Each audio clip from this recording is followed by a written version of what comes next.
Hello, hello, hello, ASMR Nation. I'm so mad. I'm so mad. I just recorded this whole video and I was using my mic that doesn't need to be plugged in and it died like halfway through. And I cannot edit for crap. Like, I suck at it. So I was like, let's just restart. And I would have been okay with that on its own. But I also, the other day, 2 days ago, I recorded a whole video about the Murtaugh case. And the audio on that messed up too. So I'm like, losing my mind. But I did a little book haul. So I've got 3 books over here. 3 books that I got at Barnes & Noble about a few days ago, maybe like 5 days ago. So I will go over them. I'll read you the little blurbs. I'm already like halfway into one of them. But first, let's do some light housekeeping. If you're new here, welcome to my nonsense. If you're old here, welcome back, OGs. If you're new here, please consider hitting subscribe. If you're old here, double check, make sure you are subscribed. Hit the like if you like, leave a comment. It could be anything about the video, or it can just be a hello. Anything as long as it's nice. And as always, if you want to support the channel in another way, I will link all my tip jars in the description below. Absolutely no pressure, but anything does help and it is appreciated. Okay, so where do we start? Let's start with the one that I've already read half of. Okay. Wintering. The Power of Rest and Retreat in Difficult Times, Catherine May. And it's got the leaf that's like, dead. Okay, so praise for wintering. Wintering is every bit as beautiful and healing as the season itself. Catherine May thoughtfully examines the emotional, spiritual, and geographical reality of the cold times, the dark days, and those periods of our lives when things are neither soft nor easy. In doing so, she offers a great and humane service to her readers. She shows us that wintering cannot be avoided, but need not be feared.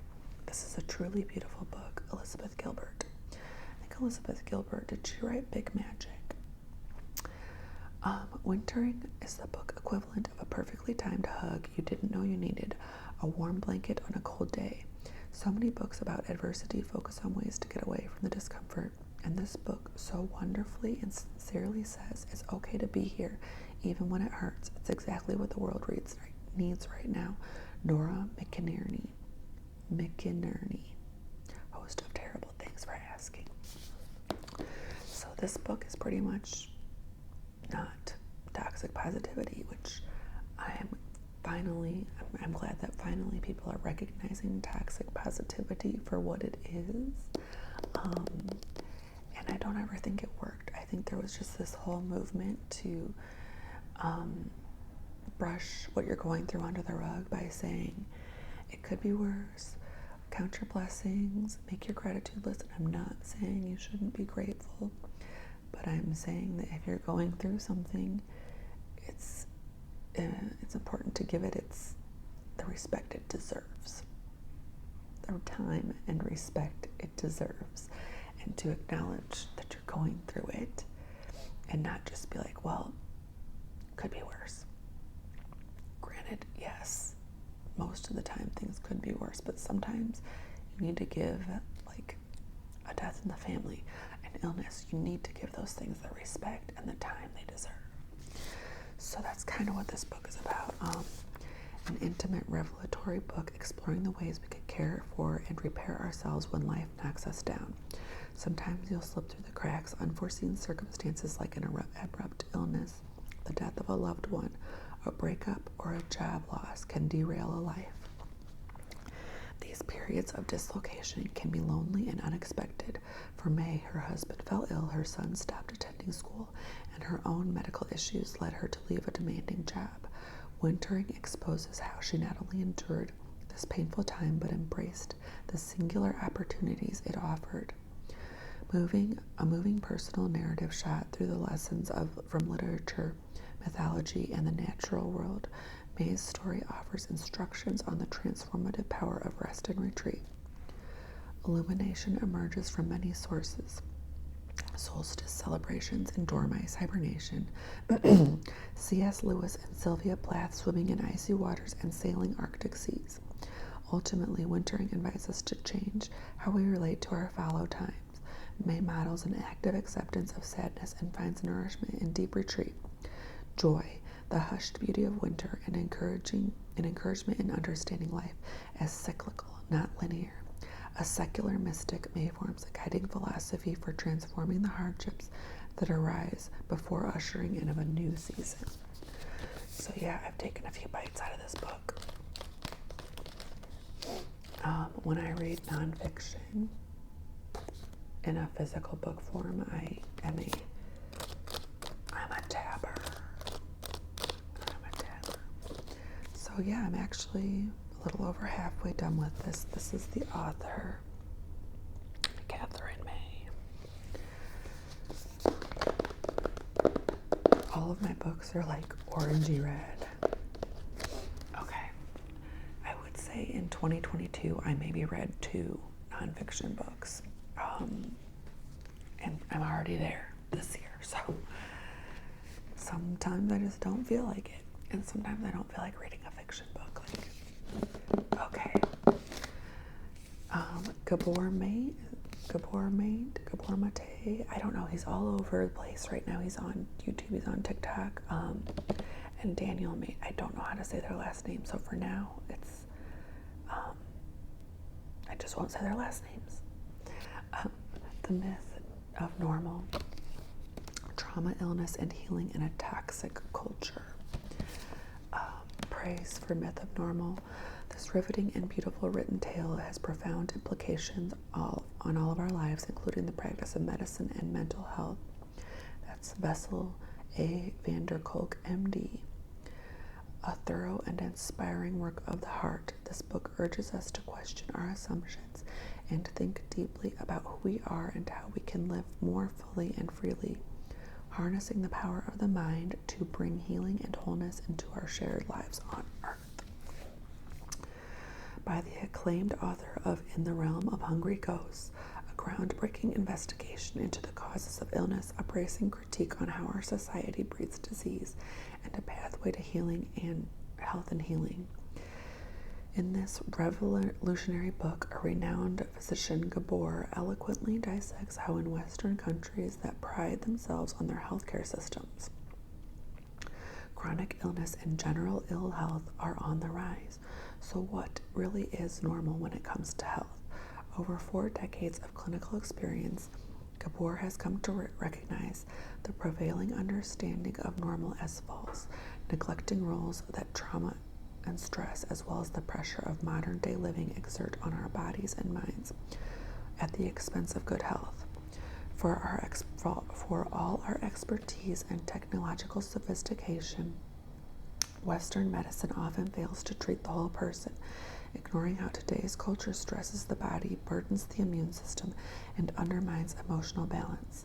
Now, Gabor brings his perspective to the great untangling of common myths about what makes us sick, connects the dots between the maladies of individuals and the declining soundness of society, and offers a compassionate guide for health and healing. Co-written with his son Daniel, The Myth of Normal is Gabor's most ambitious and urgent book yet. And then this book is a chunk. We have pictures of Gabor and Daniel, father and son. They look just alike. What a little clone. So this one will take a long time, and I might not read it all at once. I might just do like a few chapters and then put it up, a few chapters and put it up. We will see.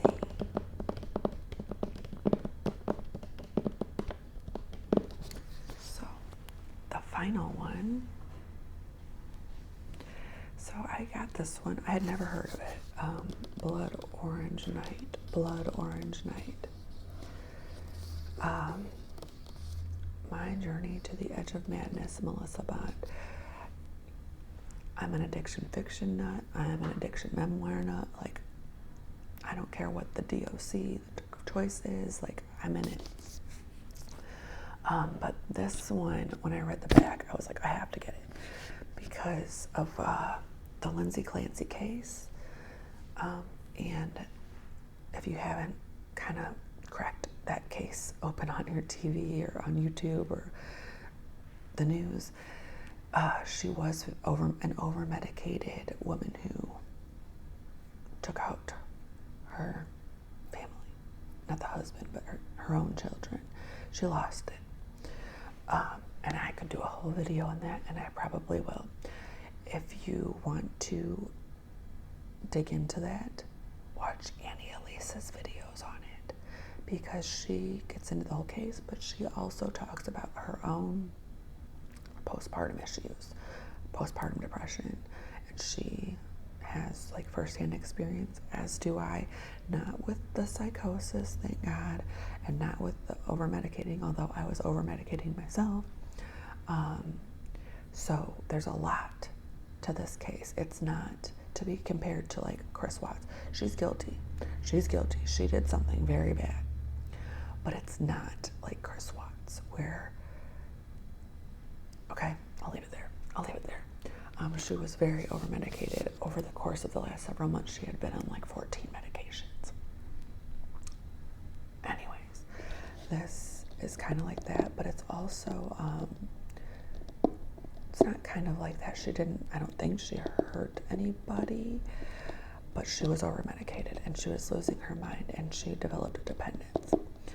And it also, this book is about the epidemic of the overprescription and abuse of benzos, which is coming to light, over the last decade or so. We know about the overprescription of pain meds and what happened with that and where we're at with that, which is a very scary place. It's ongoing as we speak. Let's add a layer to the cake. Benzos. It's now coming to light that they were overprescribed. They didn't have enough information. They didn't know what the withdrawal would be like. So we've got a big problem on our hands. And this highlights it being used for new mothers because, new moms aren't getting a lot of sleep and they're battling mental illness. And so it's kind of being thrown at moms. Praise for Blood Orange Night. There is a line in this evocative memoir that I will not forget, for it so perfectly sums up the effects that benzos have had on millions of lives. Benzos are the thief that steals everything you own a piece at a time. In Blood Orange Night, Melissa Bond writes of the thief that crept into her life with the narrative skills of a fine novelist. Blood Orange Night has it all: sex, ABC World News with Diane Sawyer, brutal addiction that's not addiction, and outright beauty, not necessarily in that order. There's also a hilarious kiddo with Down syndrome lighting the book from the inside, but he's just the cherry on top of a magnificent cake of a book. If we were at a dinner party together and you asked me about it, I'd tell you, go get the thing, get this book and devour it. It's that good. Stephanie Wilder Taylor. Before I read the blurb, I'm going to just say about this book, about the Wintering book. When it comes to mental health and when it comes to addiction, reading books, I'm not triggered by any. This is what I read. I take in this material all the time. It can be. So if that triggers you and you're not in a state to read these kind of books, don't do it. Don't do it. You're not ready. That's fine. Now that I'm this far along into recovery, like 5.5 years, in the beginning of recovery, they tell you, look at the similarities. When anybody's talking about addiction recovery, don't like contrast yourself. Just look for the similarities and glean what will help you out of everybody's story. At a certain point, that can almost get toxic, like toxic positivity. So at a certain point, I'm at a stage now where I can clearly recognize the privileges that wealthy people have when they're going through. Not that it's it's just as bad. You feel just as bad if you have money or if you don't. But the treatment options, the mental health options, the option to just quit a job and take care of yourself, the option to have your husband just cover all of your expenses and while you go get treatment, the privilege of having a family even and parents that can help you with your kids while you seek treatment or go to meetings. Like, I can recognize the huge divide between these people that are privileged in their monetary ways. Like, they have big money. They've been authors for years. They've been journalists for years. So sometimes it's almost laughable. Sometimes it is. And although I will say, like, they could kick the can down the road a lot longer because they have, they still have money. They're not living on the street. So they might take a little bit longer to recognize that they have a problem. But let's just say you're a cashier at Walmart and you have a bad week, you're messing up on your tills, you're not counting money right, you're nodding off at the register, you get 3 infractions in a week or 2, you're in trouble. But if you have a job where things are a little more loose and you mess up a few times at work, it's nothing. It doesn't even affect your paycheck, so things like that. So, like I said, I'm at a stage where I can analyze these things as much as I want to, not to the point where I get resentments, but I can notice the differences and speak on them, where that wouldn't happen in a normal person's life, or that would be a criminal charge in a normal person's life. Okay. With the unblinking eye of a journalist and the highly attuned heart of a poet, Melissa Bond brilliantly lays out the abyss prescribed benzos. The abyss prescribed benzos opened in her life. Blood Orange Night cuts to the bone. Here truly is hell on earth, and I can't help but be awed by the strength and perseverance Bond manifests to emerge intact for her own sake and that of her children. Matt Semmett, author of Death Grip. I need to look up what Death Grip is. That sounds good. What is left of us when we lose everything, and what does it mean to begin again? In this visceral and propulsive memoir, journalist and poet Melissa Bond suffers from crippling insomnia while mothering her special needs 1-year-old son and newborn daughter. She loses her job as a magazine editor, a casualty of the 2008 recession, and her relationship with her husband grows colder every day. Her doctor casually prescribes her benzos, a family of drugs that includes blah, blah, blah, to help her sleep, and increases her dosage twice in the space of just a few months. Following her doctor's orders, Melissa takes the pills night after night. The drugs provide some relief, but within 6 months, Melissa's body begins to shut down and her life slides into a numbing chaos. One night, Melissa collapses with her infant daughter in her arms. Only then does she learn that her doctor, like many doctors, has overprescribed the medication, and quitting cold turkey could lead to psychosis or a fatal seizure. Benzodependency is not well studied, and few experts know how to help Melissa begin the months-long process of tapering off the pills without her suffering debilitating, potentially deadly consequences. Each page of Blood Orange Night thrums the heartbeat of Melissa's struggle. How many hours has she slept? How many weeks old are her babies? How many milligrams has she taken? Her lyrical writing crescendos to a fever pitch as she fights for her health and her ability to care for her children. On the razor's edge of losing it all, Melissa Bond deftly navigates a violent physical dependency, motherhood, and loss of identity as she speeds towards a breaking point. And I will add, before we part ways, that I didn't know what a benzo withdrawal entailed. And once you've crossed several thresholds into a full-blown addiction, my stomach's growling, the withdrawal is said to be worse than H or and it could be potentially deadly, as she says here. So it's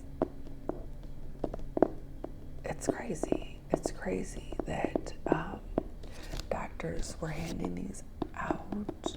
I mean, it says that she got them prescribed for insomnia, but doctors pass these out for anxiety all the time, or they used to. And I have friends that would take them at every inconvenience, every feeling of discomfort. It was time for a Xanax. And that's not a tool. That's a dependency. It becomes a crippling dependency. And I'm not saying they don't have their place. Like, my grandma's 85 and she has bad anxiety, and she gets pretty much as many benzos as she wants because she's 85, you guys. She doesn't have to take care of small children. They're not worried about her driving, or she's kind of grandfathered in. Once you're a certain age, you're taking a tray full of meds. Like, that's your life. But that's not the norm. Most of us have to be working, we have to take care of kids, or we have to be driving, and we have to also think about our long-term mental health, where sometimes, an older person may not have to worry about that, long term.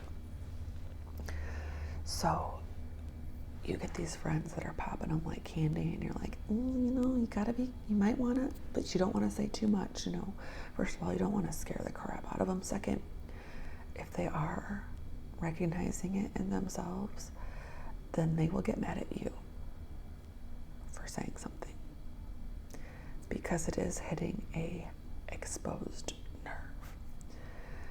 And it is something that I've struggled with a friend or two. And any suggestion that you have, like, I finally found a med. It's an antihistamine-based med that is a replacement and it's to be used for either insomnia, it does knock you out, insomnia, or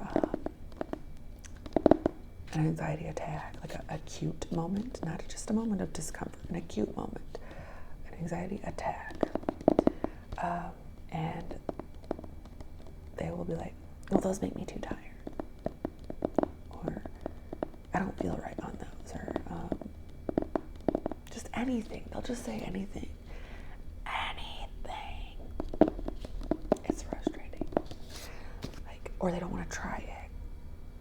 They don't want to bring it up to their doctor.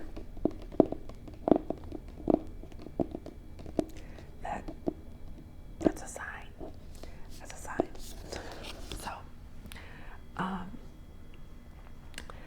if you're still there, hopefully the audio on this worked, because I'm at my wit's end. Thank you for watching to the end. Let me know if you've read any books lately, fiction, nonfiction, if you have read or wanted to read any of these. And I hope you have a good rest of your day, rest of your evening, or a good night's sleep, and I will see you